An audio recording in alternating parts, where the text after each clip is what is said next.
The Juggernaut. Chapter 2. Deep inside the Juggernaut, a young woman raced along a dark corridor. The few light panels which still worked cast their weak glow along the tunnel before her. Darkness crouched in the recesses untouched by the light, and ahead of her the shadows pooled together like black mercury. It was warm here in the depths of the city, warm and dank. The woman was dressed lightly in loose clothing, and she carried only a small bag, strapped close to her body to prevent it leaping about as she ran. Tucked securely into the straps on her back was what looked like a short pipe, about 15 inches long. Her dark hair, secured in a tight braid, whipped around her as she pounded the deep and dangerous corridors of the Juggernaut. Tila was 20 now, but she had stopped counting the years since the colony disaster 12 years ago.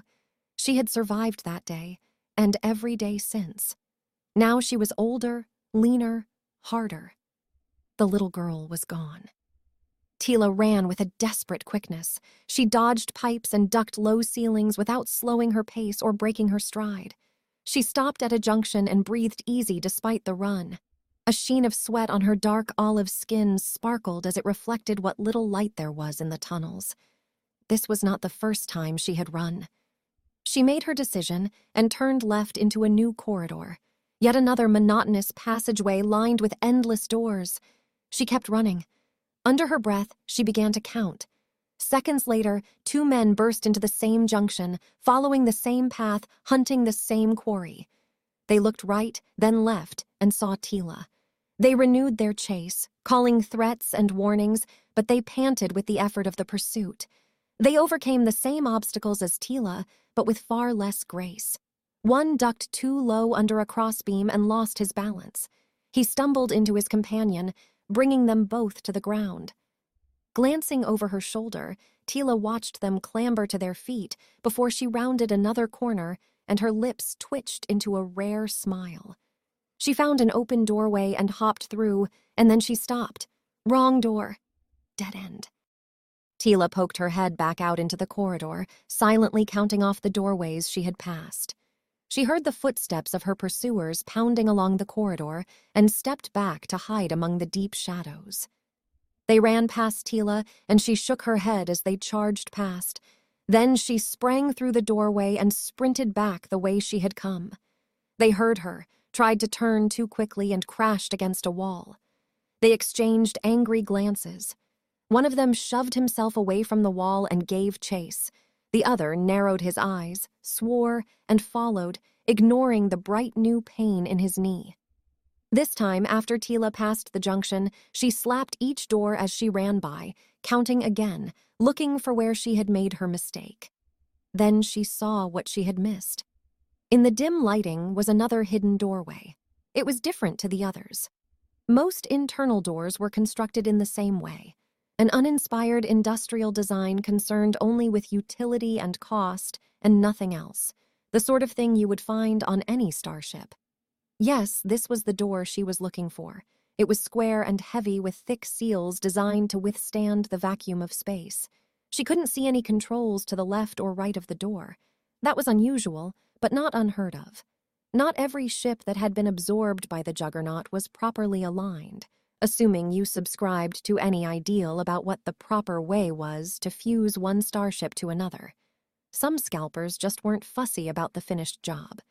Others even preferred the odd layouts which resulted from disoriented ships. Tila never understood the appeal. Who would want a floor to become a ceiling because one ship had been attached upside down? And at times like this, it just made her life harder. She looked above the door. There it was. She jumped up, slapped the single button with her palm, and waited. Nothing. She tried again, one quick hammer stroke with the heel of her palm.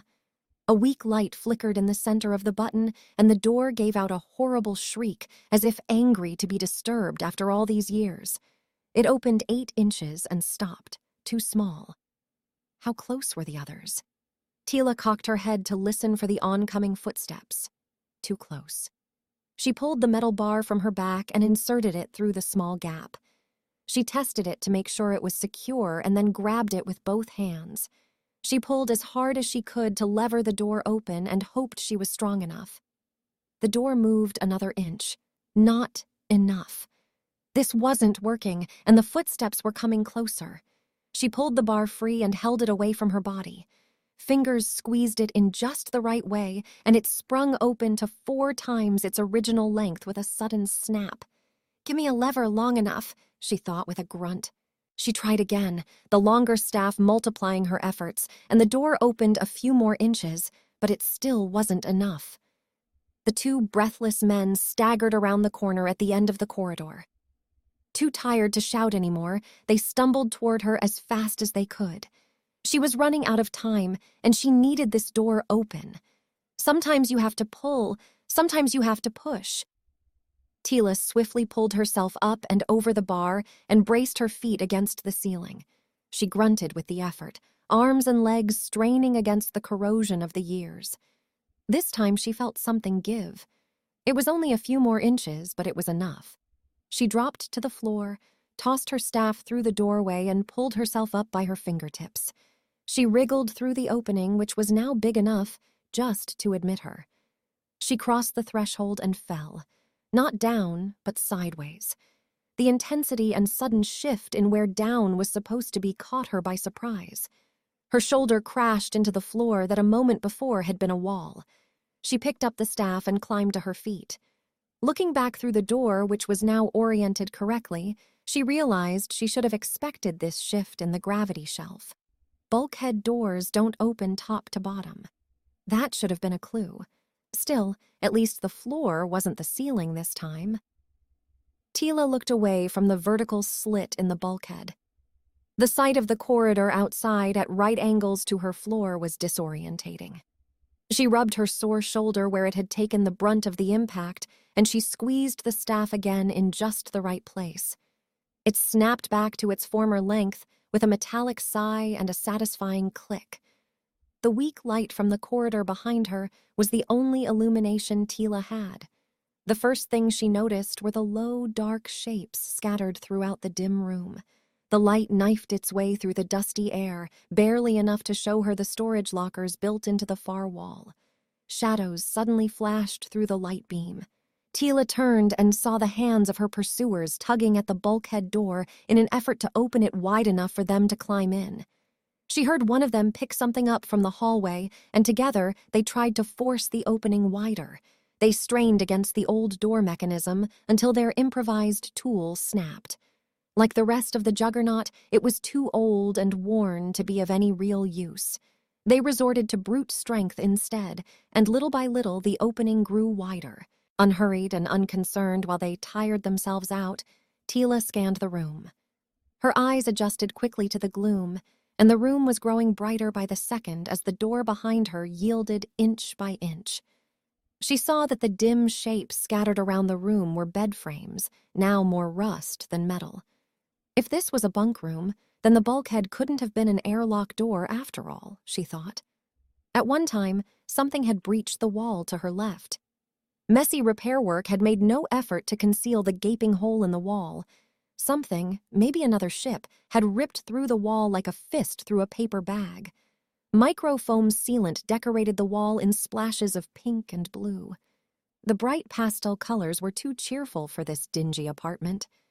As Tila moved through the room, she noticed something glinting on the wall to her right. A brass plaque. Years of grime had long since hidden the surface of the polished metal, but a scratch had uncovered a sharp, bright line which winked at her in the darkness. Tila stepped through the light beam and wiped away the worst of the dirt with her sleeve. It read in bold letters, Eclipse. Underneath, in smaller text, it said, registered and licensed by Mirador Port Authority. Jackpot! The bulkhead door finally crashed open and the room suddenly brightened. The men's shadows leered into the room like dusky ghosts. One of them moved too quickly, and in the darkness and his haste made the same mistake as Tila. He fell awkwardly, caught off balance by the shifting gravity plane, and landed on his back. The other cautiously rolled into the room, his feet aligned with the wall to his left. He cleared the lip of the door and neatly turned his feet to meet the oncoming wall. The first man struggled to his feet, swearing and blaming the other for his mishap. Tila considered her options. They had been following her for some time now, so it was unlikely she was escaping this without a fight. She could just give them what they wanted, but even that had its risks. In her experience, men like this always wanted more than what was on offer. She quickly tried to prise the brass plate from the wall, but it was too firmly attached. Typical, she thought. Everything else in this city falls apart if you so much as look at it wrong, but this plaque had to be well made. Tila turned to face the two men.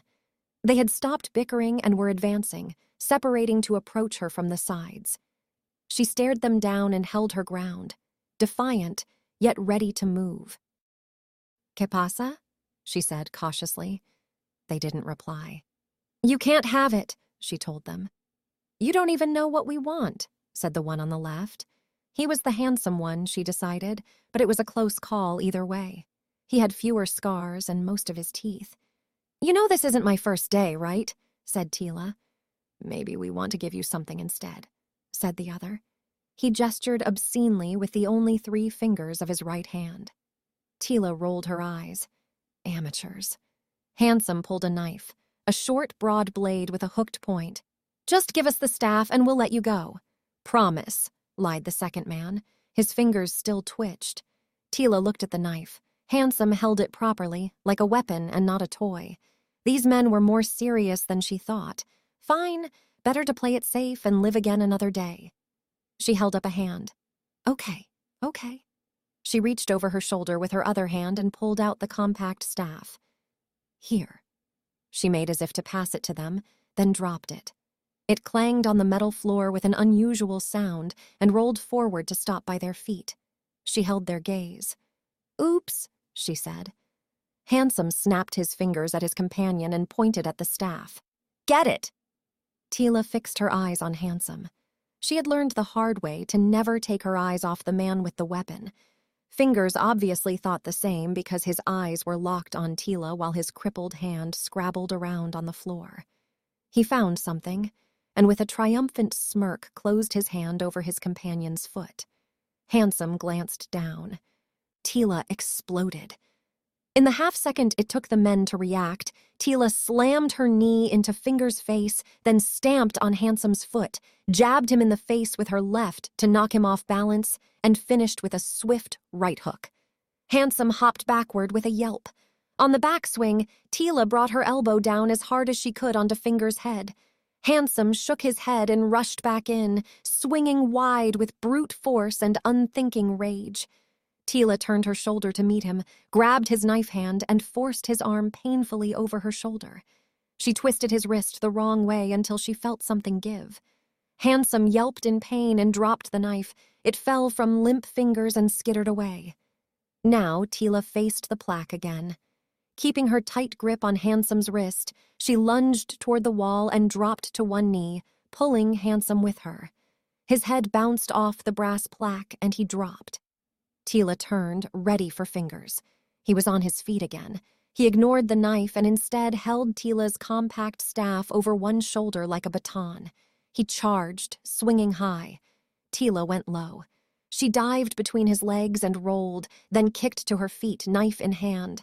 Fingers yelled and swung again. Tila ducked and stabbed him in the foot, plunging the knife home. She felt the blade scrape on the metal floor.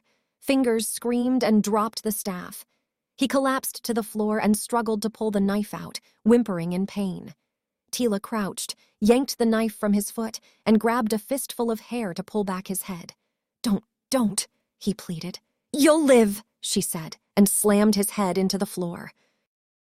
Tila wiped the blood from the knife on his filthy clothes and turned her attention back to the brass nameplate. There was a dent where she had introduced it to Handsome's skull. Not so handsome now. Tila wiped the dent clean with her sleeve and ran the knife around the edges of the seal. She took her time to cut it away, being careful not to nick the metal with the blade.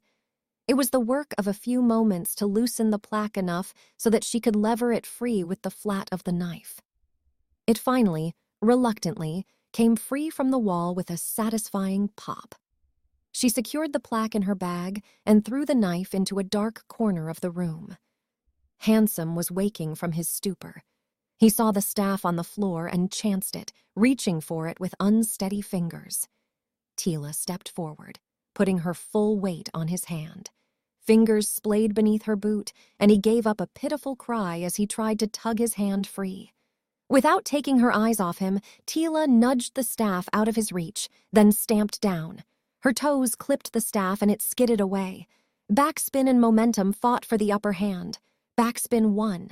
The staff slowed, hesitated, and rolled back to her. Tila bounced it onto her foot and flicked her leg sideways. The staff hooked between her ankle and knee and spun up to eye level. She caught it with one hand and slotted it home under her backpack. Then she stepped over Handsome and headed for the door. Handsome pulled himself to his knees, clutched his broken fingers, and spat at her. "Next time we see you, we'll kill you." "I hear that a lot," said Tila, as she adjusted her pack for comfort and started toward the doorway. "But next time I'll still let you live." His confusion overcame his anger. "Why?" Sadly, she said, "Because life hurts more."